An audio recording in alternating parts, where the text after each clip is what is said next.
परीक्षित बैठे हुए थे, मन में विचार आया कि हमारे पूर्वजों ने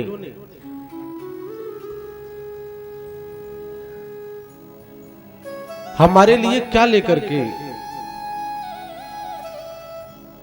जो कई कक्ष ऐसे थे जिनमें ताला लगा हुआ था, जो कभी खुला ही नहीं। मन में विचार हुआ कि देखा जाए इसमें क्या है। जब कक्ष खोल करके देखा तो एक संदूक थी, और उस संदूक को खोला तो उसमें एक स्वर्ण जड़ित मुकुट था, बड़ा ही कीमती मुकुट था। और यह मुकुट महाराज भीम ने जरासंध का जब प्राणांत किया तो ये जरासंध का मुकुट देखने में बड़ा सुंदर था। इस मुकुट को उठा लाए। जरासंध के पुत्र सहदेव ने मांगा, लेकिन भीम ने दिया नहीं। राजर्षि परीक्षित ने जब उस दिव्य मुकुट को देखा और उस स्वर्ण जड़ित मुकुट को, मन में विचार हुआ कि धारण ही कर लूं, देखूं कैसा लगता है। और धारण किया। आखेट करने के लिए, शिकार खेलने के लिए वन में गए, और शिकार खेलते खेलते बहुत विलंब हो गया, सुदूर निकल गए। सायंकालीन बेला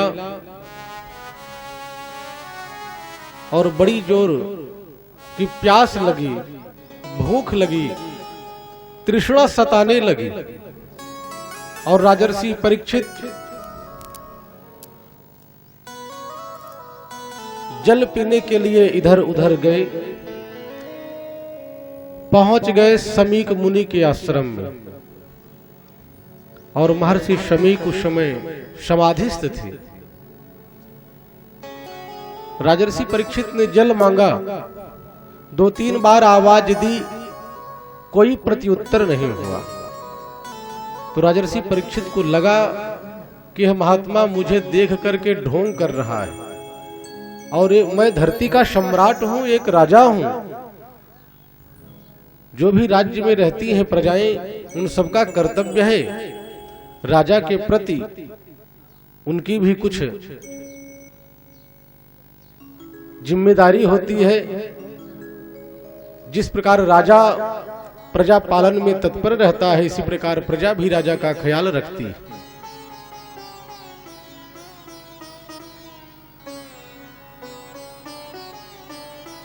श्री शुद्ध जी महाराज कहते हैं कि राजर्षि परीक्षित को एक संत के ऊपर आज संदेह क्यों पैदा हुआ। कहा इसका मुख्य कारण यही था कि जो जरासंध का स्वर्ण जड़ित मुकुट था, उसी में कलयुग आकर के बैठ गया। और कलयुग कैसा है महाराज कहते हैं, कलिना धर्म मित्रेण धरेयम बाधिता धुना। कलयुग ने मनुष्यों के बुद्धि को विकृत कर दिया है, आसुरी भाव प्रकट हो गया है।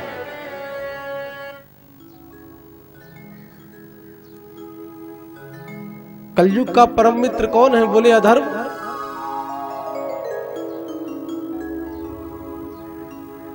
और इस प्रकार इसने मनुष्य के ऊपर अपना कब्जा कर लिया है कि न चाहते हुए मनुष्य के द्वारा बहुत बड़े बड़े अपराध हो जाते हैं। एक छोटी सी वस्तु को प्राप्त करने के लिए, छोटी सी मांग को पूरी करने के लिए मनुष्य के द्वारा बड़ा अपराध हो जाता है, जो क्षम्य नहीं है। कभी हम विचार करें कि छोटा बच्चा रहता है 7-8 साल का, और नकारात्मक ऊर्जाएं उड़ती रहती हैं, और कभी ऐसे स्थान पर वह रहता है जहां से नकारात्मक ऊर्जा प्रवेश करती है, और उस छोटे बच्चे से भी हम कुछ कहते हैं तो भी चिल्लाकर कहता है कि मार डालो, क्या करोगे। तो ये सब जो नकारात्मक ऊर्जाएं हैं, ये भीतर प्रवेश करा करके, क्योंकि प्रायः कलयुग में जो भी मनुष्य है ये सब धरेयम बाधिता दुना, कलयुग ने अपना प्रभाव स्थापित कर लिया है। राजर्षि परीक्षित का जो ज्ञान था वह अज्ञान में बदल गया और उनको लगा कि यह मुनि अपराध कर रहा है। एक राजा उसके दरवाजे पर आए, उसके कुटी पर आए और उस राजा का सेवा सत्कार न हो, उसका सम्मान न हो, तो क्रोध में भर करके धनुष की नोक से उठा करके गले में सर्प डाल दिया। और राजर्षि परीक्षित लौट करके अपने नगर को आए। यह दृश्य एक छोटा सा बालक देख रहा था और वह दौड़ पड़ा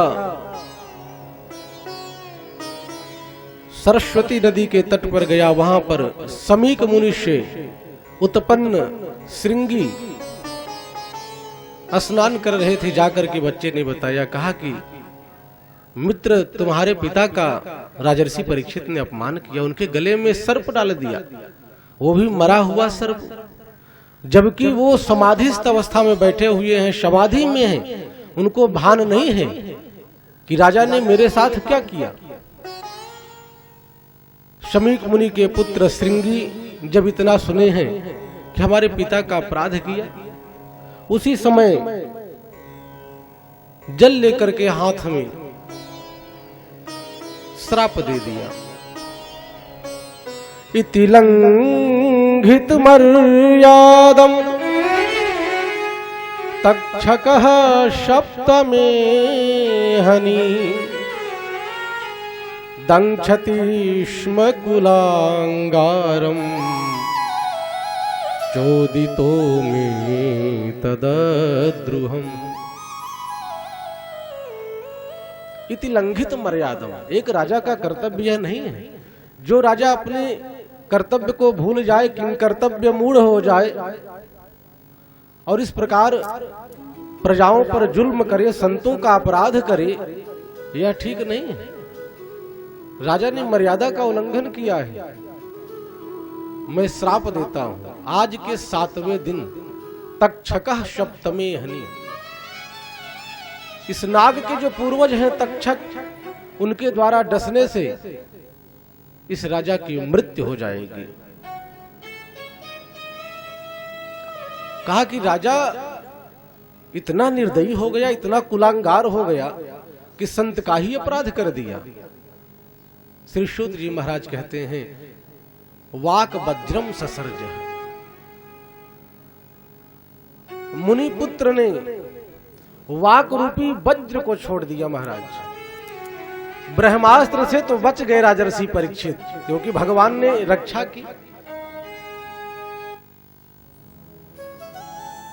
लेकिन मिथ्या न होए देव ऋषि वाणी।